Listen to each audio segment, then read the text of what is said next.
Hi, and welcome to the Time for Learning Crafting Corner. Today we're getting hands-on with polymer clay ornaments. This is the perfect activity for a holiday brain break. Let's start out with some white polymer clay for our snowman. Before you start, you need to condition the clay, which just means you need to play with it until it becomes warm and soft. Then roll it out until you have enough room for your snowman cookie cutter. Next, find something small and round you can cut out the face with. I'm using the end of a piping tip. For the gingerbread man, just repeat all the same steps with brown clay instead. And a toothpick is a great tool if you need to clean up around the edges. Now bake your clay. When it's done, it's time to get creative with acrylic paint. You can use paint pens or brushes, it's completely up to you. Now for a quick coat of Mod Podge.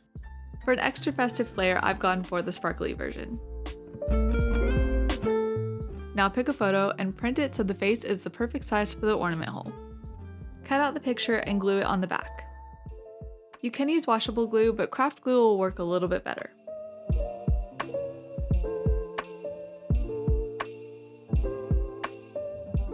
Now all that's left to do is add a string to your ornaments.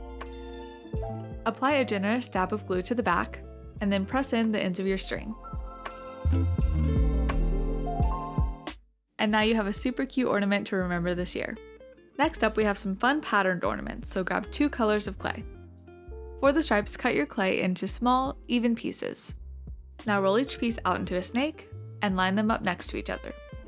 Next, you're going to flatten this out, but it won't spread very much, so make sure you have enough room to fit your cookie cutters before you roll it out. Now you have a nice striped slab to cut your ornaments out of.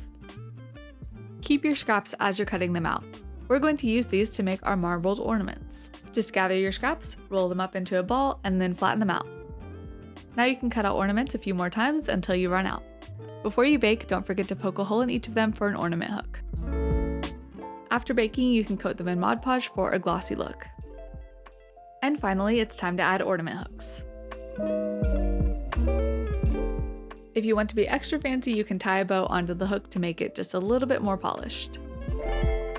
And there you have it. Thanks for crafting with us, and make sure to subscribe to the Time for Learning YouTube channel for more.